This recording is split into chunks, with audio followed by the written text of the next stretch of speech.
देखिए सभी पदाधिकारी एक से नहीं होते। अरे सारे एक से हैं। आपकी बात से 90% सहमत हूँ, जो 90% हमने भी 100% सहमत एनालाइजेशन होना किया चाहिए। है और जो आज एक बहुत बड़ी कमी हमें दिख रही है, क्योंकि जो अच्छा कहीं ना मुर्गा कहीं- खिलाएगा, अच्छे पैसे देगा, उसे टिकट देते हैं। देखिए वो अलग बात है, वो आपका मानना है, लेकिन मैंने कहा कि 90% आपकी बात से सहमत हूँ, लेकिन 10% आज भी कहीं ना कहीं प्रशासन में कौन लोग बैठे हैं, कौन सी मानसिकता के लोग बैठे हैं।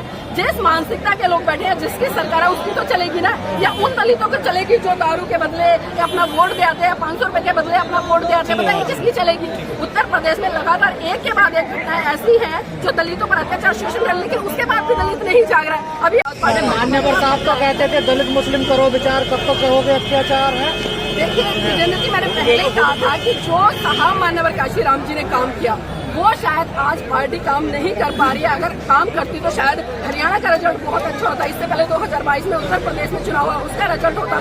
कुछ ना कुछ तो परिणाम हमें देखने को मिलता है। आज हम भारत की राजधानी दिल्ली में तरस रहे हैं, जहाँ से हर व्यक्ति की राजनीति शुरू होती है, हर किसी की नजर रहती है कि जो दिल्ली पर राज करेगा वो पूरे भारत देश पर राज करेगा। लेकिन विडम्बना है कि दिल्ली में काउंसलर, जी मैं वही कह रही थी कि हम दिल्ली में काउंसलर बनाने तक के लिए तरस जाते हैं, जबकि काउंसलर तो व्यक्ति अपनी व्यक्तिगत छवि पर निकाल सकता है। काउंसलर के लिए कितना वोट चाहिए, 7-8 हजार वोट में डिक्लेयर हो जाता है। लेकिन विडम्बना ये है कि आज काउंसलर के लिए भी बहुत राष्ट्रीय पार्टी रहेगी बीएसपी, ये बताइए। देखिए अगर हालात ऐसे ही रहे तो शायद बहुत जल्दी वो दिन आने वाला है जो राष्ट्रीय पार्टी का पद इनसे छिन जाए। और ये कहने में कोई अतिशयोक्ति नहीं है, मुझे दुख भी नहीं हो रहा, पीड़ा भी नहीं है, क्योंकि हम काम ही नहीं करें। जब काम नहीं करेंगे तो परिणाम कहाँ से आएगा। जब हम अच्छा पेड़ नहीं लगाएंगे, उसको सींचेंगे नहीं, उसमें खाद पानी नहीं डालेंगे। आप कह रहे हैं काम नहीं कर रहे। बीएसपी के सारे पदाधिकारी जब चुनाव आता मुर्गा मांगते हैं, वो तंदूरी मुर्गा, भुना हुआ मुर्गा, ऐसे ऐसे तो कैंडिडेट ढूंढते हैं वो। देखिए सभी पदाधिकारी एक से नहीं होते। अरे सारे एक से हैं। आपकी बात से 90% सहमत हूँ, जो हमने भी 100% सहमत होना किया चाहिए। है और जो आज एक बहुत बड़ी कमी हमें दिख रही है, क्योंकि जो अच्छा मुर्गा खिलाएगा, अच्छे पैसे देगा, उसे टिकट देते हैं। देखिए वो अलग बात है, वो आपका मानना है, लेकिन मैंने कहा कि 90% आपकी बात से सहमत हूँ, लेकिन 10% आज भी कहीं ना कहीं ऐसे त्याग समर्पण करने वाले लोग हैं बहुजन समाज पार्टी में, जो चाहते हैं कि साहब मान्यवर काशीराम जी की विचारधारा पर चलकर पार्टी आगे बढ़े। लेकिन वही बात आती है कि जिस विचारधारा को लेकर यूपी में चुनाव में क्या होगा, यूपी चुनाव में क्या होगा। 10 सीटें हैं, 10 सीटों पर फिर से मतलब दावेदारी ठोकी जा रही है, ऐसे निकल के आ रहे हैं। आप किस आधार पर कह रहे हैं जमानत जब्त? और हर बार जमानत जब्ती हो रही है तुम्हारी। और देखिए जमानत जब्त हो रही है नहीं हो रही है, ये शीर्ष नेतृत्व का काम है कि उनको सही तरीके से चुनाव के बाद में समीक्षा करनी चाहिए। मैं बार बार एक बात कहती हूँ, भले मैं समर्थक हूँ, लेकिन समर्थक होने के गाजियाबाद विधानसभा सीट पे नहीं देखा आपने?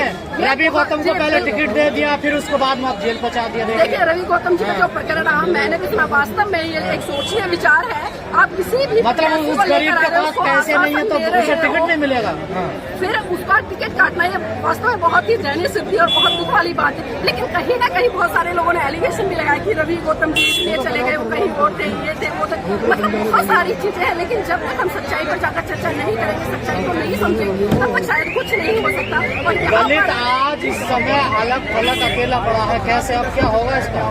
देखिए दलित आज उस हालत में हो गया है, मैंने पहले ही कहा है कि आज हाशिए पर जा रहा है दलित। इतनी संख्या होने के बावजूद भी ना तो वो सरकार में अपना प्रतिनिधित्व स्थापित करने के लिए अग्रसर हो पा रहा है और ना ही प्रशासनिक तौर पर, क्योंकि ना तो हमारे पास में सत्ता, और जब सत्ता नहीं तो प्रशासन की तो बात बहुत दूर दूर तक है। और आज आए दिन दलितों पर जो अत्याचार हो रहा है, जो प्रताड़ना दलित झेल रहा है, तो कहीं ना कहीं इसमें हमारे बहुजन समाज के नेताओं की बहुत बड़ी भूमिका है, क्योंकि वो खुलकर नहीं बोलते। इतने सारे सांसद, इतने सारे विधायक हैं जो कि रिजर्व सीटों से जीत चंद्रशेखर तो बोलता है। देखिए एक चंद्रशेखर के बोलने से क्या होता है, हमने देखा चंद्रशेखर भी जब घटना हो जाती है तब वहाँ पर पहुँचते हैं, भीड़ का हुजूम लेकर पहुँच जाते हैं, लेकिन समाधान क्या है? समाधान क्या बताइए? समाधान की तरफ क्या कभी चंद्रशेखर आजाद जी बड़े? बाबा साहब ने कहा कि जो व्यवस्था आपको गुलाम बना देती है, नहीं नहीं अपनी बात सुनिए, बाबा साहब ने साफ साफ कहा कि जो व्यवस्था आपको चुनाव में आते हैं रैली करने के लिए, बाकी टाइम नहीं आते। क्यों नहीं छोड़ते? बसपा क्यों चुनाव में आती है? बसपा क्यों चुनाव में आती है, बाकी दिन घर में?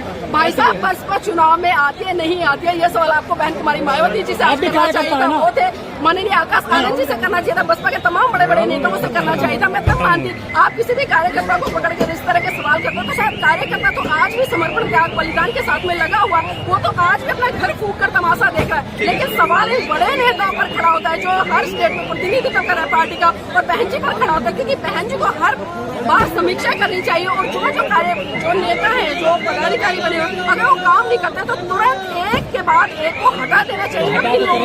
दलित कह रहे हैं हम भी पिट रहे हैं, मुसलमान कह रहे हैं हम भी पिट रहे हैं, तो क्या देखिए किया? सारे एक साथ आ नहीं रहे हैं और एक एक करके पिट रहे हैं। इन सबको पता है कि एक बार पहले दलित को पीट लो, फिर उसके बाद में मुसलमान को पीट लो, लेकिन दलित भी और मुसलमान भी आज समझ नहीं रहा है, क्योंकि कहीं ना कहीं अत्याचार शोषण तो दोनों के ऊपर हो रहा है। ये क्यों नहीं आते? आज हमने देखा कि तमाम जो मुस्लिम समाज के नेता हैं वो भाजपा में भी सम्मिलित है, कांग्रेस में भी सम्मिलित है, लेकिन जबकि यही दो पार्टियां मतलब पूरे तरह से मतलब आजादी के बाद में केंद्र की सत्ता पर काबिज रही है, इनके ऊपर अत्याचार भी, शोषण भी, इनके हक अधिकार भी, लेकिन आज लोग समझ नहीं पा रहे। आज इस भारत देश का मुस्लिम ये नहीं समझ पा रहा है कि मेरा अस्तित्व इन पार्टियों में क्या है, क्या नहीं है। कैलेंडर देख रहे हैं, पीछे बसपाई लोग देखो।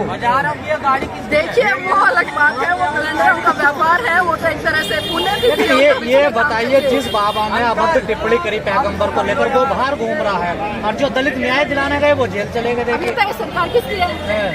सरकार किसकी? बीजेपी की। बीजेपी की सरकार है ना। प्रशासन में कौन लोग बैठे हैं? कौन सी मानसिकता के लोग बैठे हैं?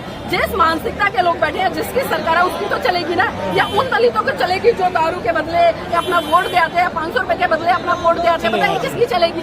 उत्तर प्रदेश में लगातार एक के बाद एक घटनाएं ऐसी हैं जो दलितों पर अत्याचार शोषण कर, लेकिन उसके बाद भी दलित नहीं जाग रहा है। अभी अयोध्या में जिस तरह से दलित बेटी के साथ में बलात्कार हुआ, कितने दलित नेता निकल कर आए, कितने दलित लोगों ने उसके लिए प्रोटेस्ट किया, लेकिन विडम्बना यही है कि जब वर्ण समाज की किसी बहन बेटी के साथ में अत्याचार शोषण होता है तो सबसे पहले यही दलित कैंडल मार्च करता है, यही दलित आंदोलन करता है, लेकिन जब इन्हीं की बहन बेटी के साथ में कोई अत्याचार शोषण होता है तो तब कहीं ना कहीं ये भी खामोश होते हैं। थोड़े बहुत लोग आवाज उठाते हैं, लेकिन वो थोड़े लेकिन हरियाणा में 21% दलित वोट क्यों नहीं दिया दलितों ने बहन जी को? देखिए दलित जो हरियाणा का नहीं पड़ा है उसका भी बहुत बड़ा कारण अगर हम देखें तो रहा है, क्योंकि जिस तरह से शैलजा कुमारी को लेकर जो भाजपा ने कार्ड खेला, क्योंकि भाजपा ने लगातार कहा कि जो कांग्रेस पार्टी वो दलित विरोधी है, दलित विरोधी। यहाँ तक कि हमने बहुजन समाज के कई ऐसे संगठन देखे जो कि एक पर्टिकुलर जमात जाति से आते हैं, उन्होंने महासभाएं की बड़ी बड़ी और उन्होंने साफ साफ कहा कि भाई हम कांग्रेस का बहिष्कार करते हैं। उन्होंने शैलजा कुमारी का बहिष्कार किया,